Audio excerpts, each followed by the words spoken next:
now Arbor Church, and there was a number of things that were, I had not attended any kind of a Reformed church before, though I was raised in a Christian home, and there was a number of things that were at that church that were somewhat strange to me.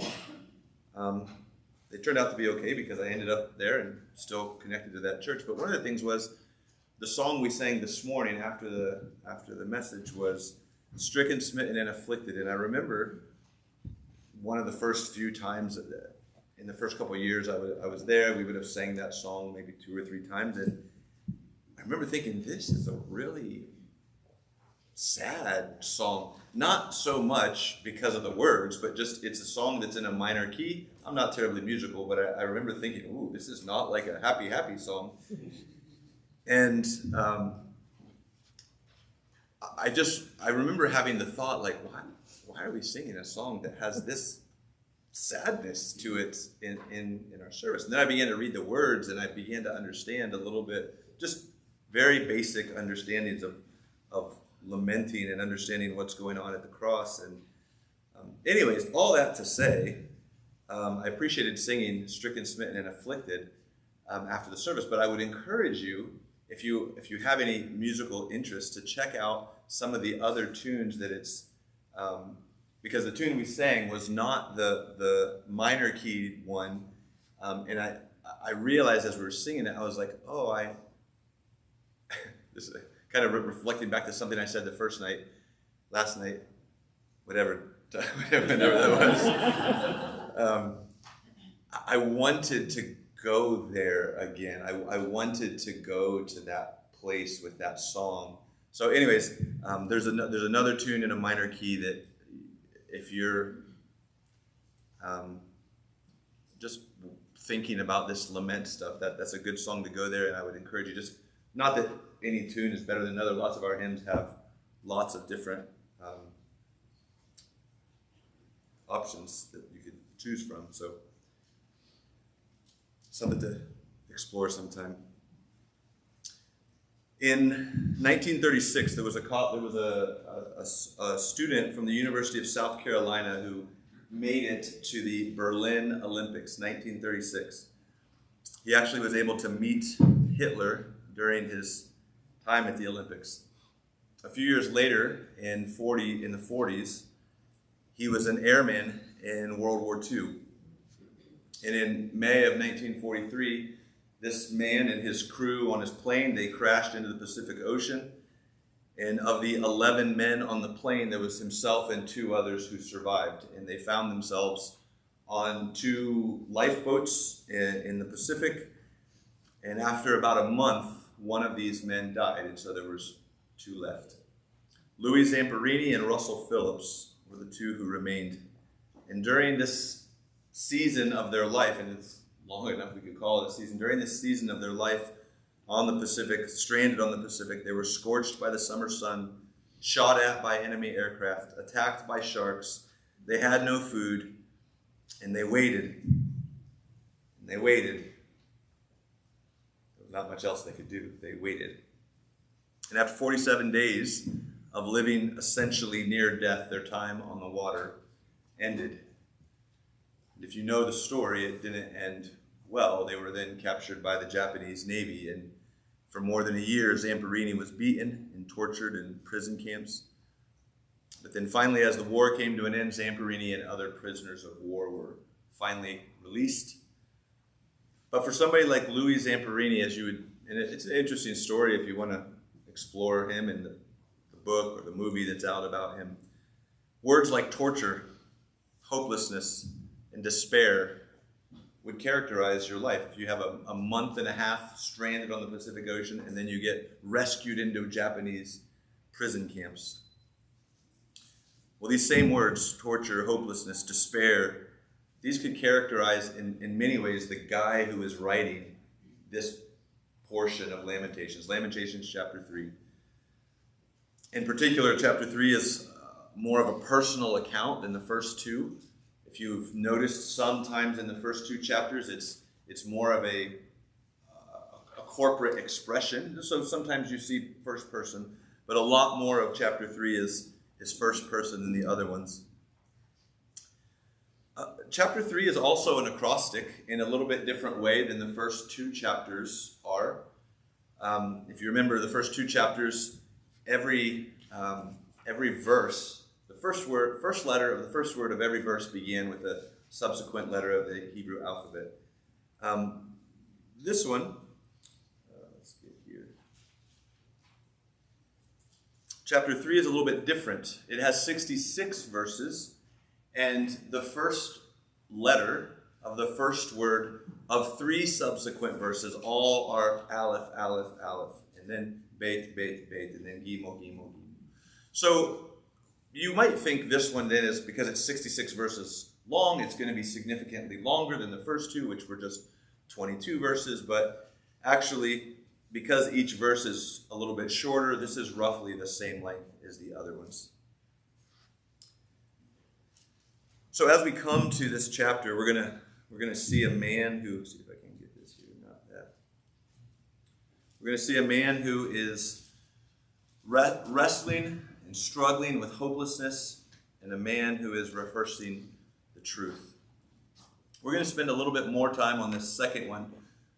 A man who, in his lament, is rehearsing the truth. I'm going to give you some subpoints under that one. And there's no way I can address everything that's in all 66 of these verses. So it's going to be some selections. But these are what we're going to look at. A man who's wrestling with hopelessness and rehearsing the truth. And I'm going to switch things up a little bit as well tonight. I've been reading from the Christian Standard Bible, but for this particular chapter, I want to read from the English Standard Version.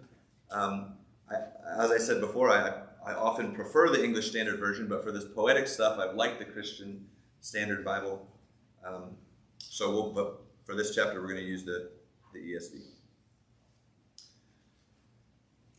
So if you want to follow along, I'll be reading this chapter. I am the man who has seen affliction under the rod of his wrath. He has driven and brought me into darkness without any light. Surely against me he turns his hand again and again the whole day long. He has made my flesh and my skin waste away. He's broken my bones. He's besieged and enveloped me with bitterness and tribulation. He has made me dwell in darkness like the dead of long ago. He has walled me about so that I cannot escape. He has made my chains heavy. Though I call and cry for help, he shuts out my prayer.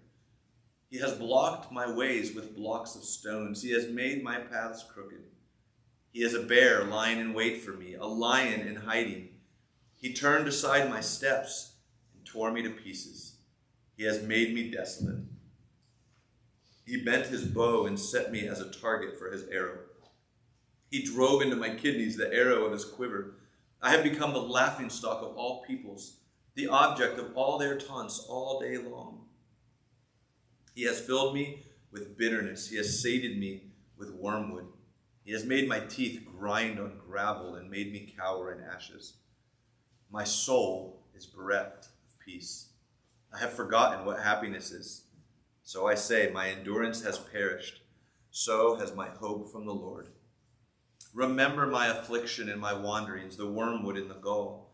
My soul continually remembers it and is bowed down within me. But this I call to mind, and therefore I have hope. The steadfast love of the Lord never ceases. His mercies never come to an end. They are new every morning. Great is your faithfulness. The Lord is my portion, says my soul. Therefore I will have hope. Therefore I will hope in him. The Lord is good to those who wait for him, to the soul who seeks him. It is good that one should wait quietly for the salvation of the Lord. It is good for a man that he bear the yoke in his youth. Let him sit alone in silence when it is laid on him. Let him put his mouth in the dust. There may yet be hope. Let him give his cheek to the one who strikes, and let him be filled with insults. For the Lord will not cast off forever. But though he cause grief, he will have compassion, according to the abundance of his steadfast love. For he does not afflict from his heart or grieve the children of men. To crush underfoot all the prisoners of the earth, to deny a man justice in the presence of the Most High, to subvert a man in his lawsuit, the Lord does not approve. Who has spoken and it came to pass, unless the Lord has commanded it? Is it not from the mouth of the Most High that good and bad come? Why should a living man complain, a man about the punishment of his sins? Let us test and examine our ways and return to the Lord. Let us lift up our hearts and hands to God in heaven. We have transgressed and rebelled. You have not forgiven. You have wrapped yourself with anger and pursued us, killing without pity. You have wrapped yourself with a cloud so that no prayer can pass through. You have made us scum and garbage among the peoples. All our enemies open their mouths against us. Panic and pitfall have come upon us. Devastation and destruction. My eyes flow with rivers of tears because of the destruction of the daughter of my people. My eyes will flow without ceasing, without respite, until the Lord from heaven looks down and sees. My eyes cause me grief at the fate of all the daughters of my city. I have been hunted like a bird by those who were my enemies without cause. They flung me alive into the pit and cast stones on me. Water closed over my head. I said, I am lost. I called on your name, O Lord. From the depths of the pit you heard my plea. Do not close your ear to my cry for help. You came near when I called on you. You said, do not fear. You have taken up my cause, O Lord. You have redeemed my life. You have seen the wrong done to me, O Lord. Judge my cause. You have seen all their vengeance, all their plots against me. You have heard their taunts, O Lord, all their plots against me. The lips and thoughts of my assailants are against me all the day long. Behold, their sitting and their rising, I am the object of their taunts. You will repay them, O Lord, according to the work of their hands. You will give them dullness of heart. Your curse will be on them. You will pursue them in anger and destroy them from under your heavens, O Lord. This is God's word. Let's pray as we begin. Father, again, we see a man who is struggling, a city who is struggling. Not only are they struggling, Lord, to understand all that's going on around them and deal with their enemies, they're struggling to look to you and to turn to you and to trust you. And Father, I pray tonight that as we again consider